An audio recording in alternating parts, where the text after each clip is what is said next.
Dans Allo Docteur, aujourd'hui, nous allons parler air climatisé, composés organiques volatiles, les fameux COV contenus dans les peintures, bisphénol ou encore revêtements anti-adhésifs. Nos intérieurs sont de plus en plus toxiques. Les yeux irrités, des problèmes respiratoires et même dans les cas les plus extrêmes, hypersensibilité chimique, un syndrome encore méconnu en France, mais qui concernerait 3 à 6% de la population. Des personnes qui ne supportent plus la moindre odeur de parfum ou de la lessive. Sans aller jusque-là, on est tous concernés par ces pollutions domestiques, à la maison, au bureau ou à l'école. Que risque-t-on? Quels sont les polluants qu'il faut vraiment éviter? Peut-on dépolluer son intérieur? Pour répondre à toutes vos questions, le docteur Fabien Schinazi, qui est biologiste et qui dirige le laboratoire d'hygiène de la ville de Paris. Bonjour. Bonjour. Et avec nous, Nita Chaudouri, pardon pour la prononciation française. Bonjour. Bonjour. Vous êtes experte éducation en santé et environnement. Alors, beaucoup de questions. La pollution intérieure est-elle en rapport avec une mauvaise hygiène? Alors, effectivement, si on parle de la climatisation, par exemple, puisque c'est le sujet, une mauvaise hygiène des équipements de climatisation peuvent entraîner des problèmes de poussière ou de développement de différents micro-organismes et donc entraîner des impacts sur la santé, notamment respiratoires. On va le voir tout à l'heure dans un reportage, des choses assez étonnantes dans la climatisation. Qu'est-ce qu'on appelle pollution intérieure si on ne fume pas à la maison et qu'on n'a pas de climatisation? Alors la pollution intérieure, c'est vrai qu'on on comprend qu'on ne vit pas dans un milieu stérile. À partir de quand on parle de pollution et non pas d'un milieu finalement avec des bactéries normales? Alors, la pollution, ça peut contenir les aspects biologiques, et je pense que mon collègue va parler de ça, mais il y a des produits chimiques. Et ça peut venir de les produits de nettoyage, ça peut venir des différents produits qu'on a comme jouets, la poussière qui est créée par la dégradation des différents objets qu'on a dans notre intérieur. Ça peut venir des déodorisants qu'on utilise. Mais c'est quand même paradoxal, si vous parlez des produits qui nous permettent de nettoyer, a priori, un produit pour nettoyer, c'est pas fait un produit pour polluer. Donc, oui, c'est un peu la contradiction qu'on a, parce qu'en fait, on utilise plusieurs produits chimiques pour nettoyer la maison. Et il y a par exemple le chlore qui est un produit qui est un désinfectant, mais ça peut créer des irritations respiratoires. Ça peut être aussi une cancérigène si c'est lié avec une chaîne carbone organique. Et c'est quelque chose qu'on doit être très prudent d'utiliser des désinfectants. Il y a des substitutions comme le vinaigre, le sodium naturel. C'est une question qu'on a, on nous demande si les produits et détergents classiques sont-ils contre-indiqués avec un enfant en bas âge à la maison? Oui. Il vaut mieux faire attention à ça? Oui, parce que c'est un poison. Et donc ça peut être très toxique pour un enfant, mais ils ont montré dans les études de travail que les gens qui utilisent ces produits nettoyants ont beaucoup de problèmes d'allergie et des problèmes respiratoires. En clair, on ne veut pas avoir un intérieur qui n'est pas pollué. Alors, effectivement, les environnements intérieurs sont en général plus pollués qu'à l'extérieur parce qu'il y a différentes sources de pollution à l'intérieur. Il y a déjà la pollution qui vient de l'extérieur, mais également tous les matériaux de construction, de décoration, et également toutes les activités que l'on a dans sa maison ou ailleurs avec l'utilisation de tas de produits. Et finalement, moi je dirais que la pollution intérieure, c'est l'excès finalement de polluants. C'est-à-dire qu'on vit dans un fond de pollution naturelle, mais c'est clair que les excès, notamment l'utilisation irraisonnée, j'allais dire, de différents produits, des produits de combustion comme les battants d'encens, les bougies parfumées, tout cet excès finalement d'utilisation de produits va entraîner une pollution intérieure et donc on va voir apparaître des impacts sur la santé, notamment respiratoires, et des problèmes d'allergie, des problèmes d'irritation. Et c'est ce qu'on voit également dans les immeubles de bureaux climatisés où les personnes se plaignent. Nous avions fait une étude il y a quelques années avec des médecins du travail qui montrait que l'importance et la fréquence de ces symptômes liés à ces bureaux où les personnes les plus jeunes se plaignaient, les femmes plus que les hommes, les personnes allergiques se plaignaient également dans ces bureaux. Bref, dans toute cette pollution intérieure, c'est un excès de ces polluants. Et donc, la prévention, c'est limiter justement cet excès de pollution. On ne peut pas éviter la pollution intérieure, mais je pense que c'est cet excès, le nombre de polluants que l'on a, qui peuvent avoir cet impact sur la santé. Alors, vous nous en avez parlé à plusieurs reprises, on va parler de la climatisation, parce qu'elles nous rafraîchissent en été, mais elles peuvent parfois provoquer des irritations plus ou moins gênantes, et on l'a vu, et tout le monde connaît des gens qui ne supportent pas dans les bureaux la climatisation. Alors si elles sont mal entretenues, ces climatisations peuvent polluer l'air. Et pour éviter ça, eh bien, il faut les nettoyer en profondeur. Reportage Karine Elkoubi et Jérôme Blois. Dans cette entreprise, la climatisation est présente dans chacune des pièces, mais tous les employés ne l'utilisent pas en permanence.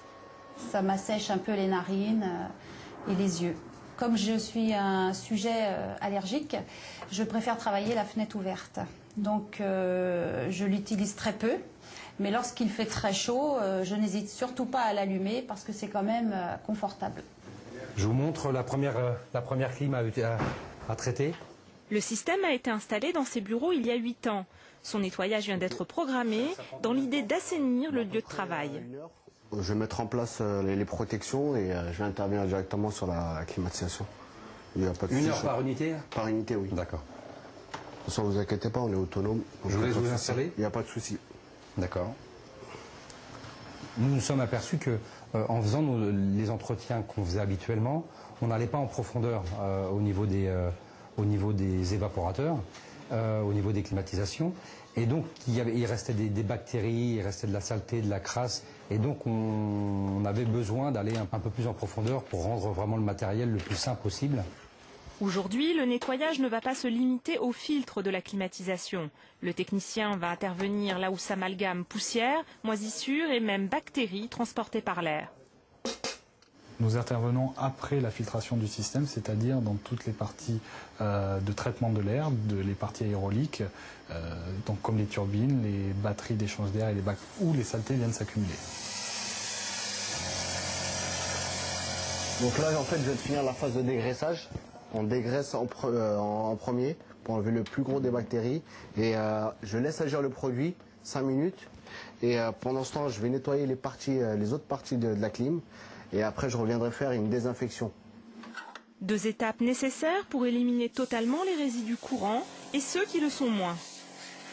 Nous avons pu trouver dans les climatisations des accumulations d'encrassement très importantes que l'on n'imagine pas lorsqu'on regarde une climatisation, avec notamment de temps en temps, très rarement, heureusement, mais des souris en décomposition, des bacs à condensat gélatineux, voilà, qui sont source de bactéries importantes. Compte tenu des poussières et des résidus qu'elles font circuler, les climatisations peuvent favoriser les allergies et les irritations. Pour éviter ces gènes, quelques mesures d'hygiène simples, nettoyer les filtres et les bacs de récupération régulièrement et faire entretenir ces conduits d'aération. Alors, à l'usage de tous les professionnels, vous avez édité un guide climatisation et santé fait avec l'aide d'Uniclimat pour pouvoir se le procurer, parce que je pense que ça intéresse beaucoup de professionnels. C'est sur le site de notre chaîne france5.fr que vous aurez des renseignements complémentaires. En général, 1 heure par unité par climatisation, il n'y a pas beaucoup d'entreprises qui font ça. On se contente de changer les filtres, qu'est-ce qu'on fait? Voilà, donc si vous voulez, dans ces problèmes de climatisation, c'est de la prévention qu'il faut faire. Là, nous sommes dans un stade déjà bien avancé où on voit l'encrassement des équipements de climatisation, notamment les conduits d'air, mais également tous les composants de la climatisation. Alors il faut faire de la prévention parce qu'une climatisation, ça se suit. Et ce n'est pas que faire une fois de temps en temps un nettoyage, c'est en permanence aller surveiller sa climatisation. Un des points fondamentaux, ce sont les filtres qui protègent ces organes de la climatisation. Et donc les filtres doivent être surveillés, changés quand il le faut, quand ils sont encrassés. En plus, il faut regarder également les problèmes de poussière qu'il peut y avoir dans ces climatiseurs. Et donc l'entretien régulier également de ces équipements élimine cette poussière. Car dans la poussière, on peut trouver des bactéries, des moisissures, des allergènes. Voilà, on peut trouver. Ce qui est valable d'ailleurs pour les voitures. Les gens qui ont on a tous des climatisations dans les voitures et voilà. Il faut entretenir aussi. Tout à fait, c'est exactement la même chose. Et donc, en faisant de cette prévention, et c'est pour ça que nous avons écrit ce guide à l'intention des professionnels pour faire de la prévention régulière vis-à-vis de ces climatisations. Et ensuite, le deuxième problème de la climatisation, c'est la poussière, comme on vient de le voir, mais également l'eau. La condensation des batteries froides entraîne de l'eau stagnante, et il faut surveiller cette eau, il faut l'évacuer, car dans cette eau va se développer des tas de bactéries, de champignons, qui vont ensuite être transportés. Vous savez, autrefois, on parlait de la fièvre du lundi matin, car les climatisations étaient arrêtées le week-end, et donc tous les bactéries et champignons proliféraient pendant le week-end, et dès qu'on mettait en marche la climatisation le lundi matin, les personnes développaient des fièvres ou des symptômes fébriles liés à ces allergènes, ces endotoxines bactériennes qui étaient transportées par la climatisation. Je bosserai plus lundi. Deux questions sur la clim. D'abord, est-ce que c'est vrai que la clim en voiture n'est pas recommandée quand on voyage avec des petits-enfants? Est-ce qu'il vaut mieux avoir chaud? Alors, la voiture, on a besoin de la clim parce que parfois, quand il fait très chaud dans un voyage, on a besoin de la clim. Alors, on n'est peut-être pas obligé de la faire fonctionner en permanence. On peut se rafraîchir une fois de temps en temps pour le voyage, mais c'est aussi l'entretien de sa climatisation de voiture. Il y a des filtres qui protègent, mais également, il faut entretenir dans un garage sa clim, notamment nettoyer toute la poussière qui peut s'accumuler, car là, vous allez avoir le pollen en particulier qui va pénétrer par ces conduits. Donc l'importance des filtres est fondamentale et l'entretien d'une clim en voiture. Ça reste bien raisonnable d'envisager l'installation de la climatisation dans une maison. Quel est le bénéfice-risque? On n'est pas obligé de mettre de la climatisation. On peut avoir des maisons qui soient fraîches. Il y a aujourd'hui des constructions qui font qu'on n'a pas besoin de climatisation. Voilà. Mais là, nous vivons actuellement avec des immeubles qui ont été construits il y a quelques années, où on a construit ces immeubles et on a fait de la climatisation, plus ou moins bien faite. Et donc aujourd'hui, effectivement, on souffre de cette climatisation. Donc c'est pour ça que je parlais de prévention par rapport à cette climatisation. Vous vivez au Canada? J'habite ici, mais je suis canadienne. Vous êtes canadienne, donc bon, vous avez la culture un peu là-bas. Les gens, ils ont tous la climatisation là-bas? Oui, voilà. On a des étés très très chauds et l'hiver très froid. Donc on a une ambiance très contrôlée avec chaleur centrale et... Est-ce qu'on fait plus attention au Canada qu'en France à la qualité, au nettoyage des climatisations? Parce que c'est un véritable budget. Oui, oui, oui. Alors, je pense que le niveau de connaissance de la climatisation, c'est assez développé, assez poussé. Les gens entretiennent leur climat assez bien. Mais c'est vrai qu'on dépend beaucoup sur les climatisations parce qu'il fait très très chaud. Et je peux dire que dans un autre sujet, mais le changement climatique, on va avoir plus des vagues de chaleur. Et c'est vrai qu'il y a de plus en plus de besoin de climatisation dans les différents endroits dans le monde. Confirmez-vous qu'ouvrir les fenêtres pendant un quart d'heure suffit au bon renouvellement de l'air dans une maison? Alors, dans une maison, il faut ouvrir ses fenêtres. C'est peut-être quelque chose qu'on a oublié. C'est pas ça, c'est qu'on nous avait demandé de les fermer parce qu'il fallait, économiser la chaleur. Bien sûr. Il ne fallait pas chauffer la région. Alors, bien sûr, dans ces cas-là, il faut quand même aérer. En général, on conseille d'aérer le matin de bonne heure et le soir, ce qui évite de faire entrer trop de pollution de l'extérieur. Quelques minutes suffisent, mais ce n'est pas suffisant. Il y a aussi les ventilations mécaniques contrôlées, les VMC, qu'il faut aussi surveiller, parce que tout à l'heure on a parlé de la climatisation, mais moi je vous conseille d'aller voir votre bouche d'extraction d'air dans votre cuisine ou dans votre salle de bain, et de mettre un petit papier dessus pour voir si ça aspire bien, et le papier le tourner autour de la bouche pour voir si c'est pas encrassé, parce que souvent l'extraction d'air, voilà, la pollution s'évacue par là, et notamment l'humidité également. Et donc, si votre système d'extraction d'air ne fonctionne pas, eh bien vous aurez un air pollué dans la maison. Donc, ouvrir les fenêtres et bien vérifier le fonctionnement de sa VMC. Une question sur les plantes d'intérieur. On nous demande si elles sont dépolluantes. On va s'arrêter à ce sujet. Après, on viendra aux objets que vous avez apportés avec nous. Les plantes... Vous apportez avec vous, oui, d'accord. Les plantes peuvent nous donner un sérieux coup de main pour assainir nos intérieurs. Des sociétés proposent même leurs services aux entreprises et aux particuliers pour sélectionner des plantes adaptées au type de pollution. Laetitia Fouque et Maxime Soulard ont suivi l'une d'entre elles. Stéphane Guizard travaille pour une société de paysagisme d'intérieur. Aujourd'hui, il a rendez-vous avec un de ses clients qui veut équiper ses locaux de plantes dépolluantes. Direction les bureaux où il dresse le premier diagnostic. Donc ici nous sommes à l'open space. Dans cet open space de 250 mètres carrés, une trentaine de salariés exposés à de nombreuses sources de pollution. Donc là, vous avez donc de la moquette, où là, on a des présences de colle. Pour les imprimantes, on a également des encres, donc des poussières liées aux encres. On a un aménagement, même vos bureaux, qui sont en mélaminé, donc présence de colle. Et après, on va avoir aussi, pour tout ce qui est Wi-Fi, ordinateur, etc., qui dégagent des ondes électromagnétiques. Les colles, le problème, c'est que vous allez avoir présence de formaldéhyde. Et pour tout ce qui est encre, ça va développer des substances liées, par exemple, aux xylènes. D'accord. Pour éliminer ces polluants, Stéphane et son équipier Tino vont installer une dizaine de plantes. Des anthuriums, afin de lutter contre l'ammoniac des produits d'entretien et le formaldéhyde du mobilier. 2 variétés de dracéna qui absorberont benzène, toluène et xylène. Un palmier quinquina pour le trichloréthylène. Et enfin un cactus pour les ondes électromagnétiques des ordinateurs et réseaux Wi-Fi. En choisissant chaque variété de plantes, on arrive à effectivement limiter ces polluants et les enlever. Toutes les entreprises à l'heure actuelle sont très sensibles à la mise en place de solutions bien-être au sein des entreprises. Donc de plus en plus, effectivement, la demande est d'incorporer un système décoratif, mais aussi lié au bien-être et de dépolluer les bureaux. Des clients qui sont comme celui-ci, prêts à débourser 900 € par mois pendant 3 ans pour l'installation et l'entretien de plantes dans tous les recoins de leur entreprise. Ça ne va pas faire zéro pollution dans le bâtiment, mais en fait ça va contribuer à avoir une qualité de l'air plus agréable, offrir un confort de vie à nos collaborateurs en termes de visuel, en termes de bien-être au sein de l'Académie Accor. La dépollution par les plantes, une idée plutôt séduisante, mais est-ce vraiment efficace? Nous avons posé la question à ces 2 chercheurs, les seuls en France à tester la réaction de 3 plantes en présence de différents polluants, comme le fameux formaldéhyde. J'injecte du formaldéhyde. On va s'approcher dans cette enceinte des concentrations qu'on rencontre donc dans les habitats habituellement. Soit une centaine de molécules par milliard de molécules d'air. Et après 2h30, cette petite plante très commune, le Scindapsus, a absorbé 80% du formaldéhyde. Ce qui dépollue, c'est l'ensemble du dispositif, de la plante. Pour le formaldéhyde, celui-ci va rentrer dans la feuille et la feuille va pouvoir le métaboliser. C'est-à-dire que c'est une petite molécule, le formaldéhyde, et ben elle va encore savoir le couper pour ensuite l'utiliser. Ou éventuellement en rejeter une partie mais sous forme de CO2. Ce qui est normal pour une plante, les plantes renvoient du CO2. Là juste je branche la ligne de benzène.